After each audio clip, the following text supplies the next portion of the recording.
अक्सर लोग पूछते हैं कि क्या जहर की भी कोई एक्सपायरी डेट होती है या फिर जहर एक्सपायर होने के बाद और भी जहरीला हो जाता है या फिर उसका असर कम हो जाता है। जब भी आप दवा लेने या फिर खाने पीने का सामान लेने मार्केट जाते हो तो उस सामान की एक्सपायरी डेट देखते हो। इसका मतलब होता है कि आप उस सामान का उस तारीख तक इस्तेमाल कर सकते हैं।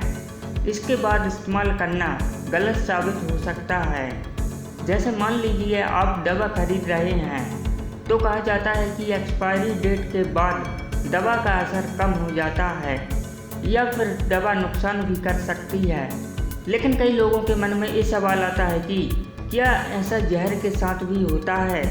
जहर हो या दवा, इन्हें बनाने का खास पैटर्न होता है जो अलग अलग रसायनों से मिलकर बनते हैं। दवाइयों की तरह कई तरह के जहर होते हैं जो अलग अलग चीज़ों के लिए इस्तेमाल किए जाते हैं। जहर भी एक रासायनिक समीकरण ही होता है जिसका अलग अलग तरीके से इस्तेमाल किया जाता है। ऐसे में जहर का एक्सपायर होना इस बात पर निर्भर करता है कि आखिर जहर किन किन रसायनों से मिलकर बना है। अगर कोई रसायन कोई निश्चित समय के बाद निष्क्रिय हो जाता है तो इसका असर जहर पर पड़ता है। अब सवाल ये है कि क्या जहर एक्सपायर होने के बाद काम करना बंद कर देता है या फिर वो जहरीला नहीं रहता है।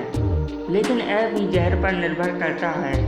अगर किसी रसायन का निश्चित समय के बाद असर कम हो जाता है तो हो सकता है कि जहर थोड़ा कम जहरीला हो जाए और किसी भी चीज़ के लिए इसकी डोज ज़्यादा करनी पड़ सकती है।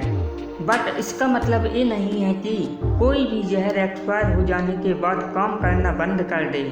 जहर के रसायन पर ही इसके असर की बात कही जा सकती है।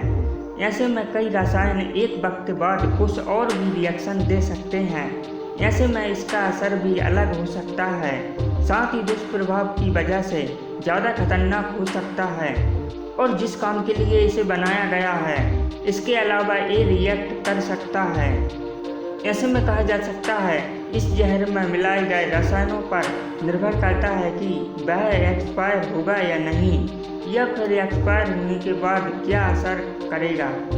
आज की वीडियो में बस इतना ही। वीडियो अच्छा लगा तो लाइक, शेयर, कमेंट और चैनल को सब्सक्राइब जरूर कर लीजिए।